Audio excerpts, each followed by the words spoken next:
Bismillahirrahmanirrahim. Assalamualaikum warahmatullahi wabarakatuh. Jumpa lagi dengan ngobrolku.com. Kita di sini sebagai rakyat jelata ya, rakyat bawahan, rakyat pinggiran istilahnya, rakyat kampung. Itu juga ingin mengomentari ya apa yang terjadi di Indonesia selama ini, saat ini ya, yang terutama.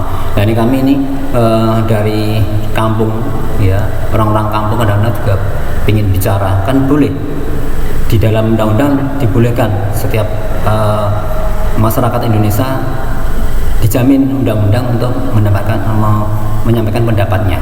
Nah, yang penting tidak memberikan nyebut nama jelek atau istilahnya hate speech gitu ya. Jadi istilahnya apa ini istilahnya kayak seperti kejelekan seseorang begitu ya.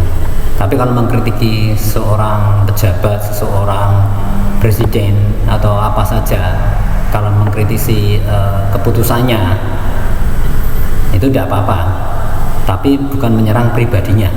Oke lah gitu, yuk. Nah, kita bicara hari ini ada agak menarik ini ya, juga menarik sekali nih koran hari ini dari Fakta Kini. Ini masalah Habib Rizik HRS ya.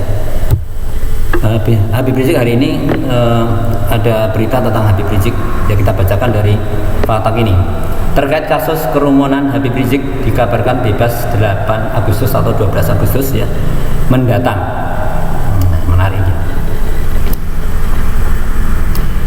Fakta Kini Info Jakarta, saya bacakan dulu. Ada kabar terbaru dari Habib Rizik Syihab. Dalam beberapa hari lagi zuriyah atau keturunan Nabi Muhammad SAW itu akan bebas 8 Agustus. Ini fakta ini menulis 8 Agustus ya. Hakim Pengadilan Tinggi DKI Jakarta menolak banding dari JPU untuk dalam kasus kerumunan Habib Rizik di Petamburan. Putusan Pengadilan Tinggi itu menguatkan putusan Majelis Hakim tingkat pertama, yakni tetap 8 bulan penjara. Dengan demikian Habib Rizik Syihab bakal bebas pada tanggal 8 Agustus 2021 atau 4 hari lagi. Sebab Hakim Pengadilan Tinggi itu tidak menambahkan hukuman untuk HRS. Ya, harusnya juga begitu ya. Harusnya tidak perlu ada kurungan penjara selama berapa bulan ini. Karena beliau Habib Rizik kan sudah pernah bayar ya. Masalah kasus Petamburan ini kan sudah didenda dengan Gubernur Anies Baswedan waktu itu kita sudah bayar 50 juta ya. Sebenarnya kalau sudah dibayar itu harusnya kan tidak di diusut lagi ya. Harusnya kan begitu ya. Nggak tahu nih undang-undangan bisa begitu ya. Padahal pelanggaran sudah dibayar, tapi kok bisa dituntut ya. Aneh ya. Yuk kita baca lagi. Ini hanya tentang 2 kasus kerumunan tersebut dan tidak terkait dengan kasus tes swab RS Umi Bogor yang proses bandingnya sedang berjalan sehingga Habib Rizik masih terus ditahan. Jadi ini masalah swabnya belum ya, ini masalah kerumunan di Petamburan ya. Habib Rizik bakal bebas 8 Agustus. Tim kuasa hukum Habib Rizik menyambut baik putusan Hakim Pengadilan Tinggi DKI Jakarta tersebut. Dengan demikian, beberapa hari lagi Habib Rizik akan bebas sebab HRS sudah ditahan sejak 12 Desember 2020 dalam kasus ini.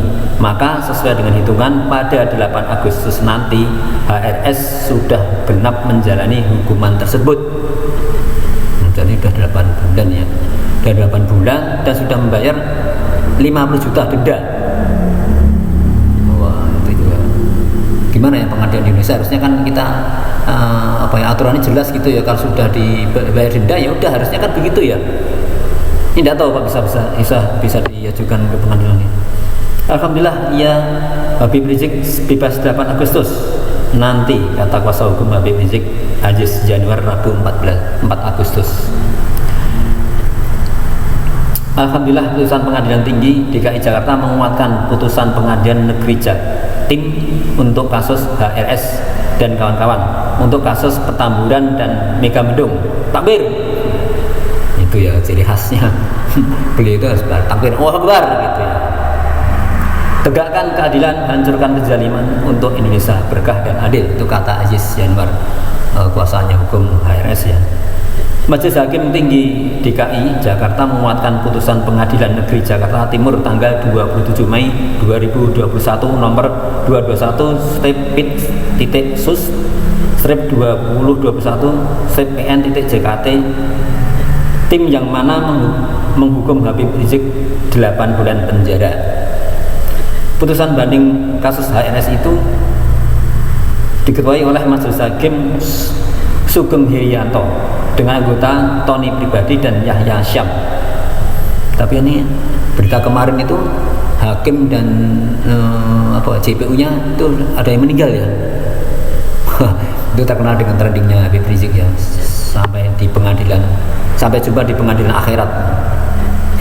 Itu termasuk muabalah Habib Rizik ya. Itu ternyata dua meninggal. Ada lagi yang ini masih ada yang apa lagi, itu yang perempuan juga katanya sakit ya.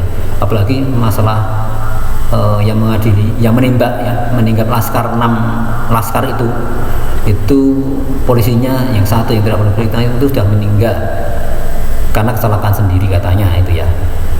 Ya, bahwa alam ini ya, yang penting proses pengadilan masih berjalan terus ya, kita ikuti aja terus ya. Kita lanjutkan, kita baca lagi. Tinggal lihat langkah JPU. Hakim Pengadilan Tinggi Jakarta menolak banding yang diajukan oleh JPU. Ya, jadi Pengadilan Tinggi sudah menolak nih. Jadi JPU juga mengajukan banding.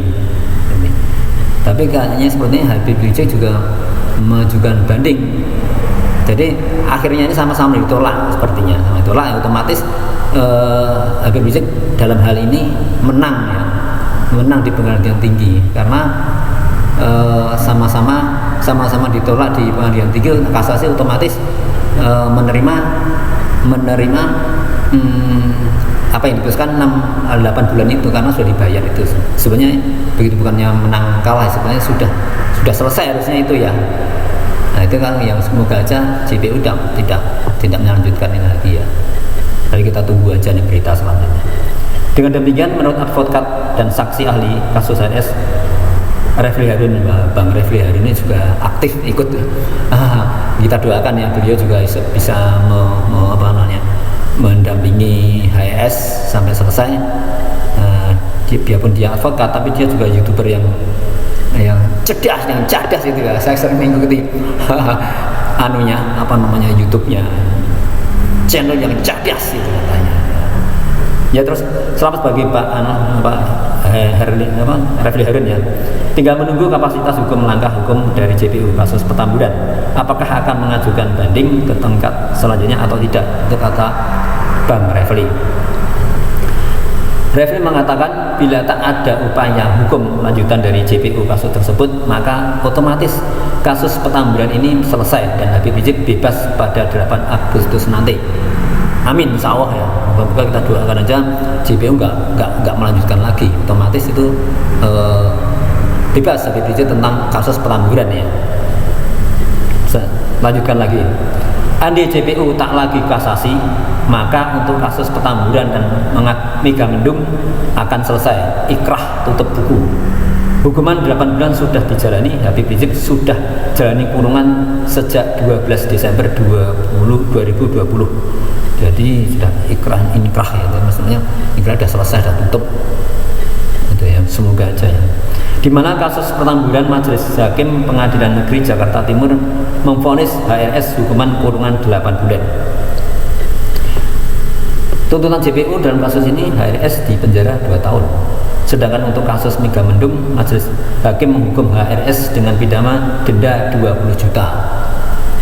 Nah, padahal Megamendung juga langsung bayar aja 20 juta selesai. Sedangkan JPU dalam kasus ini meminta hakim menghukum HRS penjara 1 tahun dan denda 50 juta.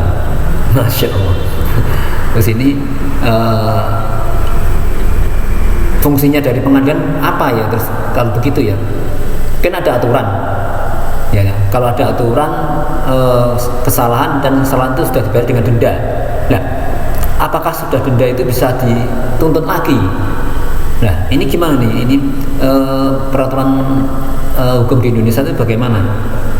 Ya kita nih aja, kita kapan-kapan kita tanyakan yang ahli hukum ya, yang pidana. Ini saya punya teman tuh, Pak namanya Dr. Taufik, itu tentang ahli agama, ada ahli pidana. Insya Allah kita hadirkan. Ya kita teruskan. Nah kalau dua kasus ini tak diperpanjang oleh JPU, maka Habib Rizik ini fokusnya tinggal soal banding kasus tes swab di RS Umi Bogor. Dalam kasus ini, Hakim Pengadilan Negeri Jakarta Timur memvonis Habib Rizik penjara 4 tahun. Sumber kontenislam.com. Hebat juga ya. Jadi swab itu sebetulnya kan dia itu belum selesai ya. Maksudnya anunya belum keluar. Hasilnya itu belum selesai, belum keluar, tapi ditanyain Covid atau enggak. Loh, kita kan belum tahu. Nah, terus dituduh dengan keonaran dan sebagainya. Sebetulnya masalah kena Covid atau enggak itu kan ada ya, pejabat lain yang kena Covid juga tidak diumumkan ya, tidak diumumkan. Sedang Habib Rizik ngapain? Tidak diumumkan, malah dia kena dan nanti karena dituduh, dikena dan sebagainya.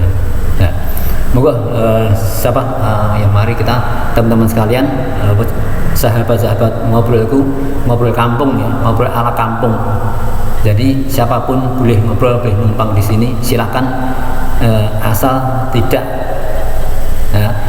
tidak membincangkan masalah kejelekan pribadi dan lain-lainnya, supaya kita tidak mengenai dengan undang-undang ITE lagi nanti ya. Yang penting di sini kita bicarakan tentang kebenaran dan tentang keadilan. Nah, masyarakat bawah, masyarakat kampung khususnya itu juga penting, juga perlu mengerti tentang hal ini. Karena dia juga orang Indonesia, dia juga rakyat Indonesia, bahkan dia rakyat pribumi. Saya dengar ya, saya kalau sering ke sawah-sawah itu saya pernah tanya sama petani, itu bilang, Pak, sekarang itu hasil petani bagaimana? Harga pupuk bagaimana? Wah, harga pupuk semakin mahal, Pak. Harus inden dulu, bahkan harus menyimpan uang di sana dulu. Nah, deposit dulu katanya. Mau beli pupuk aja harus deposit katanya. Masya Allah, harusnya kan pemerintah kan harus menyediakan dengan cukup ya. Katanya butuh dua karung atau dua apa, itu adanya cuma 1 begitulah. Jadi kan pihak petani juga merasakan tentang hal-hal kayak gini.